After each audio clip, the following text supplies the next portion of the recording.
Joe here from the Diershof. A wonderful Sunday in springtime, mid-April, much too warm. And I thought I'd make another episode,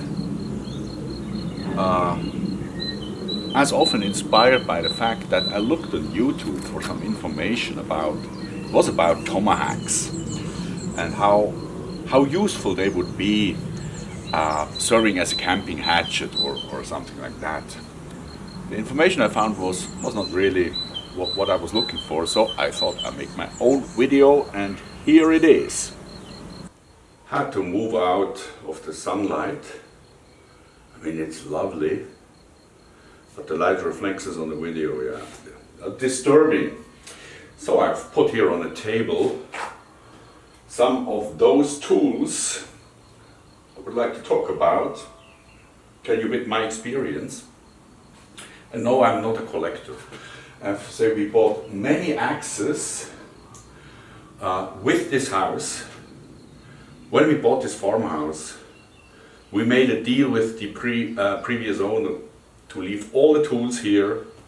And there was a nice old lady, and she was happy that we did not have to organize all the, I don't know, sales or moving out or whatever. So, as I said, for me the starting point was for camping. So since we are fitting out our camper van, what is the right type of axe? Would a tomahawk, like this beautiful pipe tomahawk from Cheng, and it's functional. You could really use this as a pipe. Maybe I make once a video dedicated for that. Can this be used as a camping axe? The short answer is no. It's very sharp, extremely sharp. I was trying splitting some wood, works perfect, but soon the head came loose and I had to re-glue it back because it needed gluing, because inside here is an insert, so you cannot simply bang it back on the handle. Right. So let me move to this here.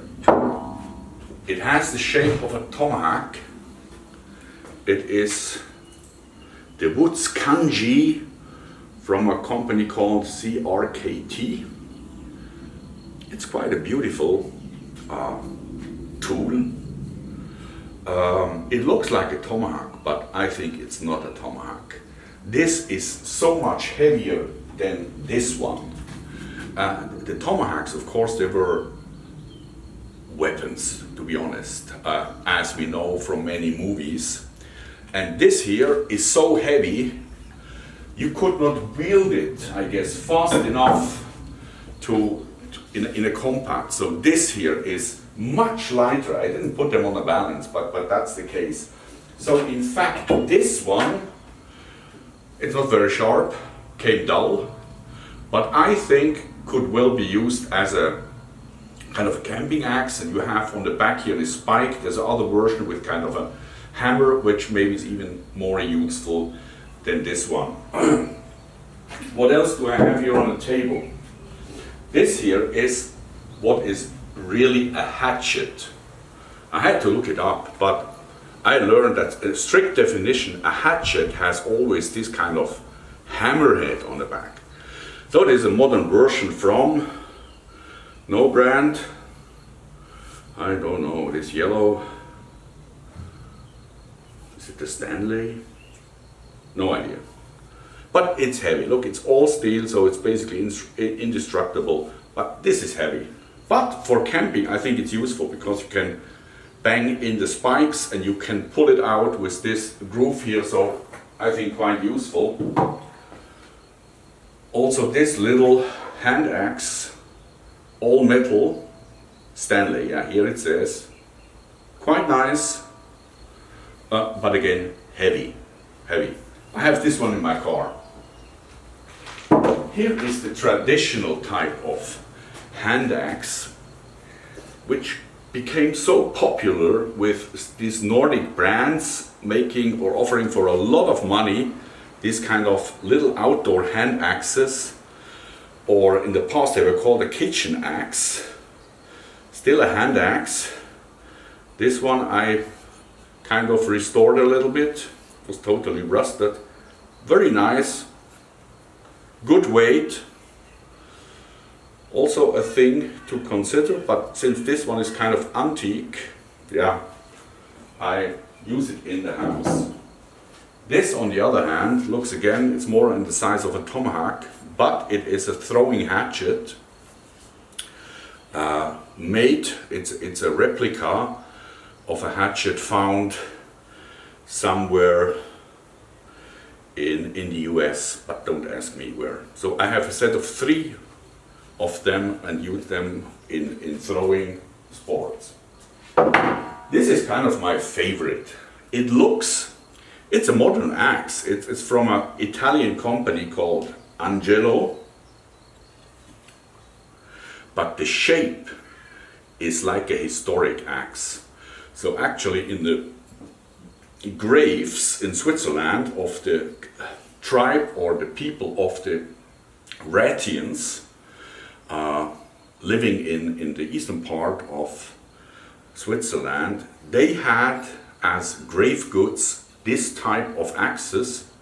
I guess they used it in the battle, but again, it's heavy, and in a battle line, I think, yeah, probably useful, but in a fight one-on-one, I guess too heavy, except you have a shield to protect it and give some heavy blows. But I like this, again, this shape, and I use it a lot for just a little wood chopping here around the house. Right. Then here we come to the traditional axes. I want to show you just this difference. There are 2 types of axes. One for splitting wood and one for hewing, is that the right word? Cutting away branches if you cut a tree. And the difference you see if you look the heads from this angle. Here, this one, you see it's much more, it's like a wedge. And the wedge shape here is really made to split the wood.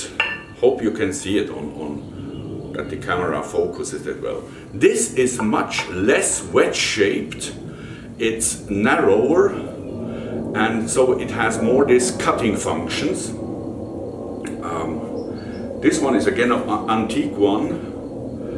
I restored a little bit. There's the stamp, but I can't read it anymore. What I did is I fixed the handle really in a modern way with resins, because it constantly came loose, and it has an ash handle. So finally, this is a wonderful axe, a double axe. Again, it's not for wood chopping, it's quite narrow. So that kind of axe you would use in the past. You stand on a tree log, and on both sides you cut away, you cut away the branches.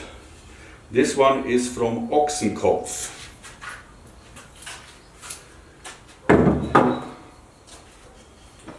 So in a nutshell, tomahawk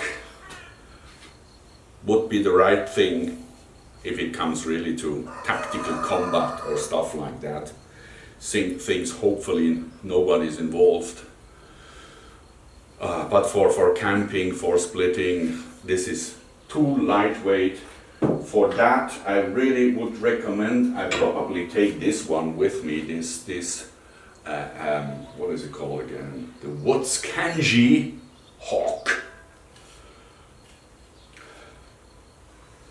Looks good size. This one I think could use to pull out the spikes of a tent as well. And for camping, I go anyway with a van, I think this one is also useful. if it's sharpened, because it has the hammerhead and this groove. Okay, that's it for today. I hope it was some helpful information, folks. See you and enjoy the lovely springtime. As I said, much too early. Let's see where this is leading to. See you next time. Bye bye.